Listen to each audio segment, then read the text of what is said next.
Je crois qu'on est au jour 8, si je dis pas de bêtises. Yep. Ok. Aujourd'hui, j'avais envie de changer un peu d'angle. Donc, j'ai déplacé la caméra. J'espère que ce sera chouette. Et dans cette vidéo, on va parler de l'argent, de la philosophie avec l'argent, ou ma philosophie, enfin, c'est pas la mais la philosophie avec l'argent, et le problème que beaucoup de personnes ont de ne pas respecter l'argent en trading, et ça pousse les traders, en tout cas les apprentis traders, à faire tout un tas d'erreurs parce qu'ils ne respectent pas l'argent ou la valeur de l'argent. Donc on va voir ça dans cette vidéo. Avant de parler de ça, j'aimerais juste remercier toutes les personnes qui se sont dernièrement abonnées à la chaîne parce que je me suis rendu compte qu'on était bientôt 1000 personnes et c'est énorme en une semaine. Donc pour ceux qui viennent de découvrir la chaîne ou qui ne me connaissent pas, bienvenue à vous tout d'abord. Et puis donc je m'appelle Dorian, j'ai 22 ans et mon ambition pour cette année c'est de devenir un trader professionnel rentable, donc d'ici la fin de 2024. Généralement je note dans la description en fait mon ambition ou mon plan. Et alors pour toute cette aventure, je vais faire une vidéo par jour tous les jours pendant toute cette année, donc pendant 365 jours, pour vraiment avoir le suivi et l'évolution sur le temps, en essayant d'être le plus transparent possible avec vous, vous montrer mes profits, mais aussi mes pertes, mes bonnes actions, mais aussi mes erreurs. Et comme ça, on peut avancer ensemble et apprendre ensemble, échanger, etc. Bref, voilà. Mais donc, bienvenue à toi si tu viens de découvrir la chaîne. Et puis voilà, c'est tout. Donc, pour en revenir à l'argent, pourquoi je dis que beaucoup de traders, moi y compris, ne respectent pas l'argent? C'est parce que le fait que le trading soit virtuel, entre guillemets, peut rendre difficile la considération qu'on aura vis-à-vis de l'argent, ou en tout cas de sa valeur. Ça veut dire que si maintenant devant vous, je mets par exemple 100 € sur la table, ou 200 €, 300 € sur la table, et que je vous dis par exemple, ok, voilà, on va prendre l'exemple avec 100 €. Je mets 100 € devant vous, je vous dis, bon, soit tu prends les 100 € maintenant d'office, ou bien tu les prends pas maintenant, et tu auras peut-être 150 € après. Ou pas, une chance sur deux. Beaucoup de personnes, répondez dans votre tête, mais beaucoup de personnes, généralement, vont préférer prendre les 100 € d'office, plutôt que 150 € peut-être. Pourquoi? Parce qu'au moins, il y a cette certitude, ok, j'ai 100 €. Et oui, j'aurais pu faire plus, mais je suis pas sûr, j'aurais très bien pu avoir 0 et je veux 100 €. Par contre, quand il s'agit du trading, on est beaucoup à se dire, ah, je suis en profit flottant de 100 €, 200 €, 300 €, mais je vais voir jusqu'où le marché peut aller, je vais pas prendre de profit, etc. Et c'est un grand problème parce que ça montre en fait ce manque de respect vis-à-vis de la valeur de l'argent et le fait qu'on fait preuve de beaucoup d'avidité, ou je crois que le mot c'est greed en anglais.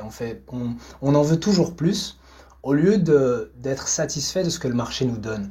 Et souvent, c'est une erreur que je fais aussi, c'est pour ça que j'en parle, au lieu d'être satisfait avec ce que le marché nous donne et d'analyser nos profits en fonction de jusqu'où le marché peut aller, on a tendance à se dire j'ai 200, 250 € de profit, le marché me dit que là peut-être qu'il y a un risque de retournement et que je devrais sortir, mais j'ai envie de pousser un peu plus loin, et alors ça nous pousse à garder des positions ouvertes, qu'on n'est pas censé garder, et puis on se retrouve à avoir un trade qui de base était gagnant et qui devient perdant. Bref, c'est le problème qu'on va aborder aujourd'hui. Je vais passer sur l'ordi et je vais vous montrer du coup quelques trucs que j'ai envie de vous montrer. On va voir si ça marche. Est-ce que je suis toujours au milieu? Je suis toujours plus ou moins au milieu de la cam, c'est cool. Mais donc, ce que je voulais vous montrer d'abord, c'est... J'avais fait un post sur Instagram. Allez, on va y arriver. J'avais fait un post sur Instagram il y a quelques temps. Il y a même longtemps, c'était il y a... Ah oui, attendez, j'oublie à chaque fois. Vous voyez ceci, c'est mon téléphone, mais du coup c'est mon micro. Il faut que je le garde près de moi parce que j'ai tendance à le bouger. Et c'est ça que j'utilise comme micro pour enregistrer sur l'ordi. Il ne faut pas que je le bouge, sinon vous n'allez plus m'entendre. Et donc j'avais fait un post il y a longtemps. Attendez, je vais le retrouver. Ouais, c'est ça. Donc j'avais fait ce post-là où c'était l'évolution de mes différents comptes. C'était quand j'étais en démo, donc vous voyez les dates, c'était encore en mai 21, janvier 24, janvier 22, etc. Et vous le voyez bien, je démarrais à 0%, donc le capital de départ, et puis perte. Ah là, légèrement un peu break-even, et puis perte, ok. En bref, j'étais pas rentable, j'étais un trader perdant de façon consistante. Et puis vers février-mars, j'ai commencé à être relativement rentable. J'étais monté à 5% en 2-3 mois. Et alors là, avril 23, ben, j'ai arrêté ce compte démo et je suis passé sur un compte de Prop Firm. Alors bon, maintenant avec le recul, je me rends compte que c'est pas parce que tu as un mois de rentabilité, enfin, ou 2-3 mois de rentabilité que ça veut dire que tu peux passer en compte financé, mais bref. Dans tous les cas, j'ai pas encore fait sauter mon compte financé. Donc à partir de juin 23, j'ai ouvert un compte auprès d'une Prop Firm. Ça, c'est ce dans quoi je suis maintenant. Cool. Ce que je veux montrer par là, c'est que pour beaucoup d'apprentis de traders, la difficulté, en fait, c'est d'abord d'être break-even. Donc, le problème au début, en fait, c'est pas que... Enfin, c'est pas comme les problèmes que j'ai maintenant. Les problèmes au début, c'était j'arrive pas à faire de l'argent. J'arrive pas à attraper un trade gagnant. Si je prends, je l'ai pas sur mon ordi, mais si je refouille un peu, il y a moyen de trouver l'historique de mes trades, genre mon journal de trading à cette époque, mais c'était littéralement des perdants et des perdants et des perdants. Et peut-être, genre, imaginons, 1 R c'est 100 $ et du coup 3 R c'est par exemple 300 $. Ben, si je risquais 100 $, je veux faire 300 $, donc faire 3 fois mon risque, mais le problème c'est que ben, je faisais peut-être moins 100 et puis plus 10, plus 20, et donc j'arrivais pas à faire de profit parce que mon analyse fondamentale était pas bonne, je maîtrisais pas l'analyse technique, enfin je maîtrisais rien encore dans le trading. Mais bon, ça c'était il y a 2 ans. Et puis au fur et à mesure, bon là c'est même ça c'est encore il y a pas mal de temps, c'est presque il y a 1 an ça, mais j'ai commencé à être entre guillemets rentable. Mais le problème à ce moment-là, et je vais vous montrer mon Excel, hop, que vous avez déjà vu dans d'autres vidéos. La vidéo sur Excel, j'explique comment faire tout ça. Mais ce qui est intéressant à voir ici, c'est que dès le premier coup d'œil, on remarque 2 choses. Il y a beaucoup de pertes. Et si je regarde par exemple, je sais pas moi, octobre ou octobre, c'est encore un relativement bon mois. Mais prenons décembre, mon gain moyen est beaucoup trop faible, c'est en pourcentage, par rapport à ma perte moyenne. Par exemple, en octobre, j'avais un gain moyen de 1%. C'est peu, mais c'est suffisant comparé à ma perte moyenne, parce que du coup c'est 3 fois mon risque. Si en moyenne je perds 0,3, en moyenne je gagne 0,9 ou plus, donc 1, et ça c'est bien. Mais le problème c'est qu'ici ma rentabilité par trade est trop faible. Et on le voit ici avec ces tout petits trades gagnants, pratiquement du break-even, c'est pas assez pour compenser mes pertes. Et donc ça c'est une première chose, donc je ne gagne pas assez d'argent sur mes gagnants. Et la deuxième chose, c'est que j'ai trop de perdants. Okay, et ça se voit tout de suite avec le rouge tout simplement. Et on le voit ici d'ailleurs que en réalité mes bons résultats pour par exemple toute cette période ici là se cumulent. Bon après maintenant j'ai bien redescendu malheureusement, mais toute cette période par exemple qui s'est bien passée, c'était en octobre, bien c'était surtout sur quelques trades seulement. Rien que 2 trades ici m'ont rapporté à peu près 800 et des dollars, puis 2 autres m'ont rapporté 400 $. Oh, désolé, j'ai un appel. Voilà, continue la vidéo. Mais donc, ce que je veux dire par là, c'est que il faut que, en fait, pour améliorer mes performances, il y a 2 choses que je peux faire. Augmenter ma profitabilité par trade, ou le rendement de mes trades, le retour que j'ai sur mes trades. Donc, au lieu d'avoir des petits profits comme ça de 100 $, ce qui n'est pas suffisant, sachant que je risque plus de 100 $ par position, c'est avoir des retours de 200, 300, 400 $ comme ici. Ce serait beaucoup mieux. Et la deuxième chose, c'est de diminuer mes pertes. Pas la taille de mes pertes, parce que comme vous le voyez sur le graphique ici, au niveau de ma gestion des risques, je risque jamais, quasi jamais, plus de 0,5% de mon capital. Donc ma gestion des risques est intacte, mais j'ai beaucoup trop de pertes. Ce qui veut dire que je trade trop impulsivement, je prends trop de positions, et ça m'amène à renier littéralement tous mes profits, parce que j'enchaîne des pertes stupides en fait. Voilà. Donc 2 choses, augmenter... En fait, non, je vais le dire simplement. Il y a une phrase dans le monde du trading que les traders professionnels aiment souvent dire. Je vais la dire en anglais puis en français. C'est let your profits run and cut your losses short. Ça veut dire laisse tourner tes gagnants et coupe court à tes pertes. Et c'est exactement ce que je ne fais pas. C'est exactement ce que je ne fais pas. Pourquoi ? Parce que j'entre dans des positions qui n'ont pas lieu d'être et du coup je ne coupe pas court à mes pertes parce que j'ouvre une position qui est mauvaise et je la laisse tourner alors que je sais pertinemment que je ne dois pas être dans cette position parce que je l'ai ouvert sans bonne raison derrière et du coup je ne coupe pas court à mes pertes. Deuxième chose, laisser mes gagnants tourner. Je ne le fais pas. Pourquoi ? Parce que la plupart de ces trades sont que de... Parce que du coup, pour vous donner... je le montrerai après, mais en moyenne, sur un bon gagnant, je gagne 300-350 $. Ce qui veut dire que 100 $ ici de gain, c'est peu par rapport à la taille de lot que j'ai prise, etc. Simplement par rapport à mon R, c'est que vous voyez ici 0,7 R, 0,8 R, c'est pas assez. Il faudra un retour de peut-être 2 ou 3 R ou 4 R ou plus. Et donc c'est pas assez. Mais souvent, ces positions-là, c'était des trades qui, en profit flottant, étaient au-dessus de ça, à 2 R, à 3 R. Mais comme j'ai une mauvaise gestion de mes trades, à cause d'une mauvaise psychologie du trading, ou à cause du non-respect de l'argent auquel je vais revenir après, je me retrouve avec un profit total ou un profit final de 0,7, 0,8, au lieu de 2, 3 R, etc. Bref. Et donc j'aimerais revenir sur une position que j'avais prise. On va juste mettre le graphique vierge. J'aimerais revenir sur une position que j'avais prise il y a longtemps. Donc c'était en août. Je vais juste... Donc attendez, on va faire comme ça. C'était une position que j'avais prise en août et cette position était vraiment bien de base parce que l'entrée était correcte, elle était appuyée par des fondamentaux. Attendez,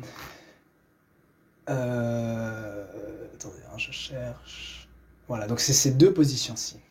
Donc l'entrée était vraiment bien, appuyée par des fondamentaux, des bonnes raisons pour trade, et c'était un gagnant. Et donc je me suis retrouvé à un moment à plus de 1000 $ de profit flottant. Ce qui est énorme.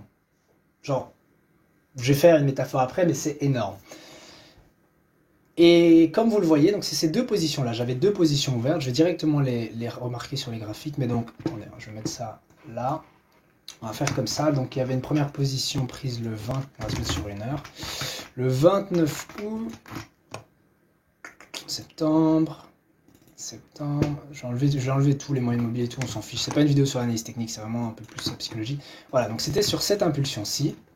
Donc j'avais une première position ouverte à 14h40 et je suis entré à 1,07965 avec un stop de 36 pips et un TP placé hyper loin, mais du coup le but c'était pas d'aller chercher ma cible de profit.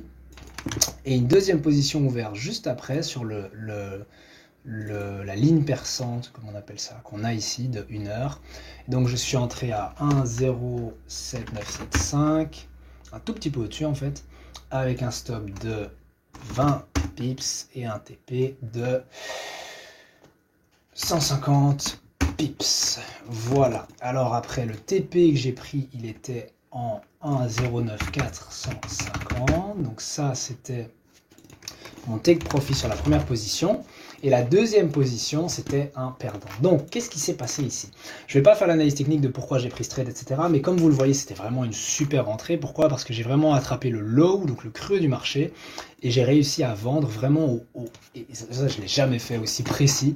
Mais j'ai vraiment vendu sur la pique, vraiment la pointe du marché. Cool. Ça, c'est pour la première position. Mais autant j'ai bien agi sur cette position que vous voyez là en vert, autant la grande, donc le grand carré que vous voyez, j'ai fait de la merde. Pourquoi? Parce que j'ai fini avec un perdant. Et donc si maintenant on fait le calcul, ok, il me semble que j'ai pris des profits partiels aux alentours de 1,0850 sur la première position, et puis des profits totaux ici, ce qui m'a rapporté du coup 618 $ sur la première position.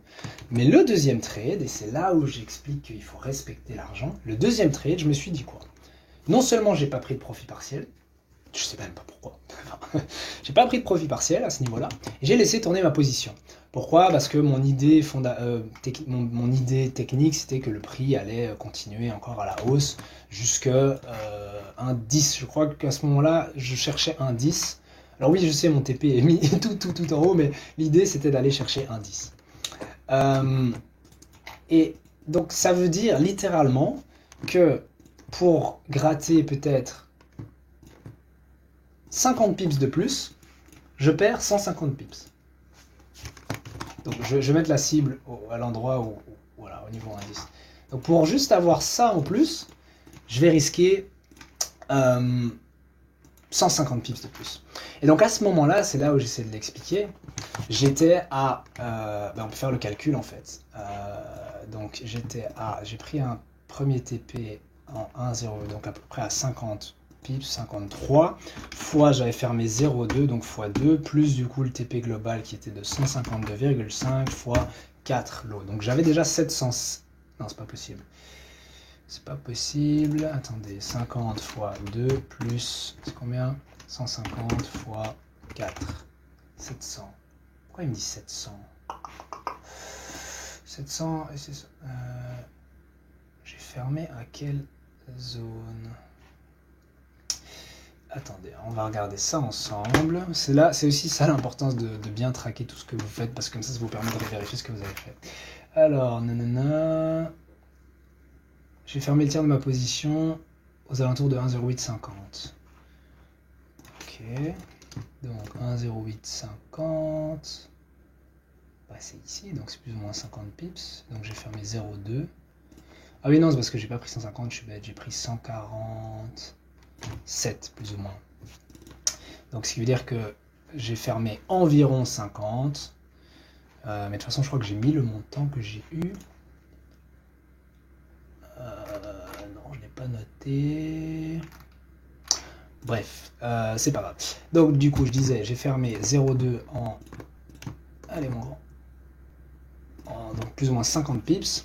Donc 50 fois 2 plus, du coup c'est 140 et des fois 4. Voilà, c'est déjà plus logique. Mais bref, on va dire 600 $ sur la première position. Et la seconde position, du coup, si maintenant je fais à peu près 150, c'était un 0,3 comme taille de lot, fois 4,50, ça veut dire que j'étais à peu près à 1000. Pour être exact, j'étais dans les 1160 de profit, un truc comme ça. Mais donc si je fais 100, ouais voilà, 1110, mais c'était un peu plus que ça. Donc littéralement, tu vois, sur ton MetaTrader, là, l'appli, j'avais plus 1160 de profit. Et moi, qu'est-ce que je me dis? Bon, je suis pas non plus complètement débile, je ferme cette première position, je la clôture. Mais je laisse tourner la deuxième, sans déplacer mes stops, sans prendre de profit partiel, etc. Qu'est-ce qui se passe? Le marché se retrace, le marché se retrace. Et ce qui est intéressant, c'est qu'ici, qu'est-ce qu'on a? On a une inversion de la structure. On a un break à la baisse de la structure 1 heure, ensuite un retracement, et puis une continuation à la baisse. Ce qui veut dire qu'on a littéralement, et ça je pense que n'importe quel trader novice aurait pu le dire, c'est ok, là on était haussier, et puis on a eu un break à la baisse, là on est sur une inversion. Genre, les gens appelleront ça, peut-être, je sais pas, un modèle épaule-tête-épaule ou d'autres trucs, mais on a un modèle d'inversion. Et moi je me dis quoi? Non, je vais garder la position ouverte, on sait jamais, on sait jamais, on sait jamais. Et je me retrouve avec un perdant, et donc je me retrouve, pour reprendre mon journal de trading, je me retrouve à, donc si vous regardez ces deux trades, c'est ceux-ci, à faire 618 moins 118, donc ça fait à peu près 500 $, de profit total, ce qui est déjà, j'étais quand même content, c'est déjà énorme, c'est déjà super. Sauf que quand tu sais que tu pouvais faire 1000 et plus de profit, tu te dis mais qu'est-ce que j'ai foutu? Et donc, et je vais peut-être revenir sur le grand écran, c'est ça que j'essaie d'expliquer en fait. C'est le problème, c'est que comme c'est de l'argent virtuel, on n'a pas la même notion, on n'y associe pas la même valeur que si c'était de l'argent, du vrai argent. Si je te dis maintenant, ok, tu peux avoir 1000 $ d'office, ou, et du coup là, peut-être que ça m'aurait rapporté, je sais pas, imaginons que je laissais tourner ma position jusqu'à ce niveau-là, donc ça m'aurait fait 205 fois 3, plus, on était à peu près à 660, je crois. Donc c'est, tu peux avoir 1000 $ maintenant, ou 1000, on va dire 300 $ peut-être. Tout le monde dirait, ou en tout cas une majorité des gens diraient, 1000 $ maintenant. Je vais juste prendre le micro là pour être sûr que vous m'entendez. 1000 $ maintenant. Et moi je me suis dit, non, on va pour 1300. Et du coup je me suis retrouvé avec 500. Et c'est pour ça que c'est vraiment important que vous considériez l'argent que vous faites en trading comme du véritable argent. Même si ça peut être difficile de le voir parce que vous n'avez peut-être pas encore retiré des profits de votre compte ou quoi. Je pense que pour ma part, c'est qu'à partir du moment où je retirerai vraiment du cash des marchés financiers, genre j'aurai des billets en main qui seraient littéralement issus du trading, ou pas nécessairement des billets, mais en tout cas que j'achèterai quelque chose avec de l'argent issu du trading, que je vais commencer à me rendre compte, ok, c'est réel, c'est pas trading money, c'est pas playing money, non, c'est du vrai argent. Et il faut arrêter de traiter le trading comme un jeu en fait. C'est pas je traite pas le trading comme un jeu, mais ce que je veux dire, c'est que non seulement c'est un véritable métier, mais quand tu vois plus 200, plus 300, c'est pas fictif. Et quelque part, oui, bon, même si tu es sur un compte démo, ce que je veux dire par là, c'est que tu dois y associer une vraie valeur. Parce que sinon, tu te retrouves dans des situations comme ça, où tu es en mode, oh, 1000 $, qu'est-ce que c'est? 1000 $. Okay, on va faire un truc sympa. Je m'étais amusé à regarder salaire horaire moyen. salaire horaire moyen en Belgique. J'habite en Belgique, pour ceux qui ne le savent pas. Donc je m'étais amusé à regarder le salaire horaire moyen en Belgique. Attendez, je mets le micro là. Vous pouvez faire la même chose pour la France. Et donc j'ai regardé ici en 23, donc en 2023, le salaire horaire moyen était de 33,40 €. Ok, 33,40 €. Si maintenant, je vais prendre un tableau blanc, 33,40 €. Ok. Admettons une personne qui travaille 5 jours semaine, ok, et qui fait du 8 heures, j'écris très mal, 8 heures par jour. Ok. Ça veut dire qu'avec 33, on va arrondir à 33, au lieu de dire 33,40, 33 € de l'heure, elle fait à peu près 260. On pourra même dire, allez, on va vraiment arrondir 250 €. Okay. Donc si tu arrives à faire 250 € grâce au trading sur une journée, tu peux vivre du trading. Alors oui, ton salaire ne sera pas terrible. Pourquoi? Parce que ça veut dire que tu gagnes, du coup tu as un 40 heures semaine, donc ça veut dire que tu as un 160 heures par mois, donc tu fais 160 fois 33.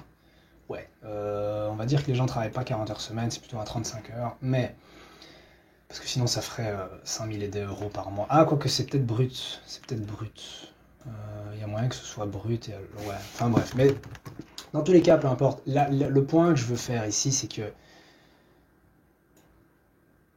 pour beaucoup, le trading, ils ne savaient même pas ce que c'était il y a 1 an ou 2 ou 3. Donc on se retrouve vraiment avec littéralement une mine d'or devant les yeux. Le marché met à notre disposition 200, 300 €, et pour ma part, du coup, 1000 € en moins d'une semaine, du coup, parce que c'était une position que j'avais ouverte, je crois, le vendredi, et que j'ai clôturé le lundi ou le mardi. Donc quelque part, si on enlève le week-end, où les marchés sont fermés, c'est 2-3 jours de travail. 1000 € et plus. Et moi, j'ai quoi? J'ai le culot de dire, hop, c'est pas... Je vaux plus, je veux plus, je vaux mieux, blablabla. Alors que, si on divise en heures, enfin, t'es payé des centaines d'euros de l'heure, tu vois. Du coup, maintenant, je me suis fait une nouvelle règle. C'est une règle qui vient de QBanks. Parce qu'une fois, il était en profit de 80 000, enfin, c'est un grand trader, il était en profit de 80 000 $, ok, et puis il s'est retrouvé avec une perte de 80 000 $. Et depuis ce jour-là, il s'est dit, là j'ai été con. Donc il a littéralement écrit sur son bureau en face de lui, genre un truc comme 100K plus, je ferme. Peu importe. Parce que tout ce qui est au-dessus de 100K, j'en ai pas besoin. Après voilà, ça c'est ses montants à lui. Pour ma part, 1 R, ça veut dire un risque, c'est 0,5. Oh là là, j'écris vraiment mal. C'est 0,5% de mon capital. Ok. Ça veut dire que si je veux un beau trade, vous voyez les fameux trades où donc ça c'est par exemple votre risque, donc votre reward ici. Donc les fameux trades qui sont dans du 1,3. Okay, ça veut dire que pour 1 $, de risqué, vous en gagnez 3. Ça, c'est un beau gagnant. Enfin, c'est parce que la plupart des gens s'accordent à dire qu'un trade avec un ratio risque-récompense de 1,3, c'est un bon trade. Ce qui veut dire du coup que 3 fois mon risque, c'est plus 1,5%. Mais du coup, en termes monétaires, ok, 1 R chez moi, c'est plus ou moins 120 $, à peu près. Ok. Et donc, 3 R, c'est plus ou moins 360 $. J'ai littéralement écrit sur là en face de moi, que si maintenant j'avais une position à 360 $ et plus, je ferme, je close. Pourquoi? Parce que à quoi ça me sert d'aller chercher plus alors que j'ai 1000 $ de profit? Pour vous donner un autre exemple, comment on efface tout?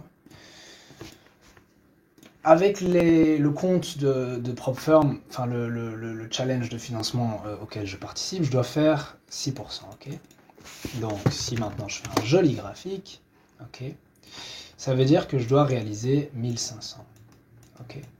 Là, je suis littéralement en train de dire bon, c'est 2 trades, mais en une clôture, j'aurais pu faire 60% de mon challenge. Donc, bam. Puis j'aurais plus eu qu'à faire. Et d'ailleurs, même plus que ça, parce qu'en réalité, en profit flottant maximum, j'étais à 1150. Si j'avais close au moment où j'ai close ma première position, mais que j'avais pas close qu'une des positions, mais les deux, J'aurais juste eu à faire 350 $ et je validais la première étape de mon challenge démo, de mon challenge Prophet. Donc, 350, vous vous souvenez, j'ai dit par rapport à ma taille, mon capital et ma taille de lot, etc., c'est un trade gagnant. J'étais à un trade gagnant de passer le challenge de financement. Et parce que du coup j'avais cette avidité, oh je veux faire plus d'argent, parce que 1000 € c'est quoi? Bam, le marché me l'a bien mis à l'envers, et je me retrouve avec 500 à la fin. Et le pire, c'est que même maintenant, quand vous m'entendez parler, 500, les gars, par rapport à ma taille de capital et tout, c'est 2%. C'est énorme, 2%. Parce que je refais ça 2 ou 3 fois, ben, j'arrive à 1500. Et surtout, pour en revenir au salaire horaire moyen, ça veut dire que si tu fais une journée à 250, ok, imaginons sur une journée, tu places tes trades, pour donner un exemple concret, on va se remettre là, donc avec cette position-là, pour arriver à 250, comme j'avais une taille de lot de 6, ça veut dire que je dois faire 40 pips, ok? 40 pips, les gars, c'est... Ben, en fait, c'est juste le premier TP au plus haut, 1 heure. Donc ça veut dire que si j'avais fermé l'intégralité de ma position, non pas là, mais là, j'avais déjà plus de 150. Ça veut dire qu'à ce moment-là, je peux considérer, ok, je peux vivre du trading. La plupart des gens qui prennent leur voiture le matin, qui vont travailler, etc., pour faire, peut-être ils travaillent de 8 à 18, ou bon, il y a des pauses aussi qui sont comprises, mais bref, qui travaillent toute la journée, en mode 9 to 5, c'est ce qu'ils gagnent. À peu près 200, 250 € par jour. Brut. Bon, là aussi, c'est brut, du coup, parce que tant que tu ne retires pas ton argent du trading, t'es pas taxé. Mais du coup, après, t'es taxé, donc il te reste... L'État te prend 40%, merci. Bref. Mais donc, j'espère que vous comprenez le point auquel je vais arriver. Et quelque part, ce discours, je l'adresse aussi à moi-même, parce que c'est ce que je vous montre, là, c'est mon erreur. C'est ma cupidité. C'est mon « je veux toujours plus ». Et... J'essaie de trouver une bonne conclusion. Non, mais en soi, voilà, il n'y a pas vraiment de conclusion à faire. Enfin, si, mais je veux dire, retenez juste ça. Je vais me mettre en grand. Retenez juste ça. C'est que la fameuse phrase avec laquelle j'ai commencé la vidéo, ok, donc laisse courir tes profits et coupe court à tes pertes. Ça, c'est l'une des premières leçons. Mais vraiment, si on parle juste des profits, laisse courir tes profits, mais ne cherche pas à faire des profits astronomiques. Sois connecté à la réalité. C'est très facile de perdre le contact avec la réalité quand on travaille sur des ordinateurs et avec des chiffres virtuels. Mais n'oublie pas que si tu fais 200, 300 $ de profit, c'est énorme. Et mets les choses en perspective. Si tu as une journée à 200, 300 $, tu peux vivre du trading. Alors certes, tu vas me dire, oui, mais il faut que je gagne ça tous les jours donc il faut que j'arrive à faire 200, 300 $ par jour pour vivre du trading, oui. Mais n'oublie pas qu'en faisant monter ton compte petit à petit, ok, si aujourd'hui, par exemple, 4 fois d'affilée, en tout cas pour ma part, si maintenant 4 fois d'affilée, j'arrive à faire à peu près 300 et des dollars. En gros, si j'arrive à être financé par une prop firm, mon capital augmente. Et alors j'ai juste à refaire exactement les mêmes choses, avec la même stratégie, le même plan de trading, etc. Comme mon capital est plus grand, je gagne plus. Par exemple, ici, là où 3R représente à peu près 360 $, je vous l'avais dit, donc un vrai trade gagnant chez moi me rapporte 360 $, une fois que je serai financé, j'aurai un capital 4 fois plus élevé. Ce qui veut dire que 360 $, ça devient 1440. C'est énorme. Un gagnant que je peux faire en une journée. Par exemple, il y a 2 semaines, ou alors c'était la semaine passée, je sais plus, mais j'ai trade un vendredi sur une annonce économique, j'ai fait à peu près 300 $ en une annonce, ou un peu moins, 260 $ en une annonce, donc ça m'a pris genre 2 heures, vraiment, j'ai ouvert les... Enfin, ça se prépare, mais je veux dire, entre le moment où je suis entré dans ma position et où je suis sorti, j'avais fait 250 $ en 2 heures. Si maintenant je mets les choses en perspective, une fois que j'aurai un compte financier, ça fait x4, ça fait 1000 $. Alors oui, il y a les taxes, la propre firme prend des commissions, etc. Mais en tout cas, de brut, ça fait 1000 $. 1000 $ en quoi? 2 heures? Un vendredi après-midi? Donc, vraiment, j'insiste là-dessus. C'est important de respecter l'argent et d'avoir Je veux dire, c'est réel. Si tu traites pas le trading comme quelque chose de réel et de sérieux, ben, le trading va la mettre à l'envers et va te faire comprendre que du coup, tu veux pas traiter ça de manière sérieuse, ben alors les marchés vont pas être sérieux avec toi, ils vont pas te donner d'argent. Tu considères ça comme un jeu, tu considères ça comme, tu vois, comme du playing money, du trading money, au lieu de voir ça comme, hey, c'est un métier sur lequel tu peux vraiment gagner de l'argent. Ce que les marchés mettent à ta disposition, c'est ta paye, c'est ton salaire. Si ton patron vient avec une enveloppe et la dépose devant toi, en mode c'est ton salaire, tu le veux ou pas, ou bien tu préfères attendre et peut-être que tu auras plus, mais peut-être pas, prends. Il n'y a pas de petit profit. Genre littéralement, il n'y a pas de petit profit. Trop souvent, on est là en mode oh, j'ai fait que 100 $ sur ce trade, et alors on se martèle l'esprit en mode oh là là, c'est pas assez, blablabla. Alors oui, peut-être que dans une vue plus globale, on n'est pas assez rentable, on devrait plus laisser tourner nos gagnants, etc. Mais il faut aussi voir l'opposé de la pièce. Réussir à faire 100 $ depuis ta chambre, sur un ordi, alors que il n'y a même pas un an, ou peut-être 2 ou 3 ans, pour toi la seule façon de gagner de l'argent c'était je vais faire un job étudiant, je vais aller travailler à la caisse d'un magasin ou dans un restaurant, espérer avoir du 10 € de l'heure, c'est de l'esclavagisme, punaise. Mais, et là maintenant, quelque part, le trading te donne ce que tu veux, mais comme du coup tu as gonflé ton ego, tu te dis oh, 100 $ sur un trade, c'est pas beaucoup. 100 $, enfin, tu peux faire de la thune comme ça. Et encore 100 $ c'est peu, comme je l'ai dit. Souvent les trades, pour ma part, rapportent 200-300 $, parce que je gagne 2 ou 3 R, ou voire plus 4 R, etc. Et on oublie de mettre les choses en perspective. Et même là, je vous ai montré l'exemple du trade à 1000 $, qui du coup s'est fini en 500 $, mais 500 $. 500 $, c'est énorme, 500 $ en une après-midi. Genre, je suis sûr que parmi toutes les personnes qui regardent, si demain un pote vous appelle, vous dit ouais, tu veux pas venir m'aider pendant 1 heure, j'ai un truc à faire, ok cool, vous l'aidez et puis après à la fin il vous donne 500 $ en cash, tout le monde va péter son crâne. Genre je viens de faire, enfin 500 $ comme ça en une après-midi. Vous connaissez beaucoup de gens qui font 500 $ en une après-midi? Non. Bref, donc remettez les choses en perspective, soyez content de vos profits, n'oubliez pas que derrière les chiffres que vous voyez sur votre téléphone ou votre écran, ça peut être du vrai argent, mais seulement si vous le considérez comme du vrai argent. Respectez cet argent, et alors cet argent viendra à vous, et un jour vous pourrez vraiment le retirer sur votre compte en banque. Mais bon voilà, c'est la conclusion de cette vidéo, j'espère qu'elle vous aura plu, et si jamais, n'hésitez pas à liker, à partager, etc. Comme la communauté grandit, je trouve que ça peut être important ça peut être chouette, pardon, si on est de plus en plus, comme ça on peut échanger, partager. N'hésitez pas aussi à mettre des commentaires, j'insiste à la fin de chaque vidéo.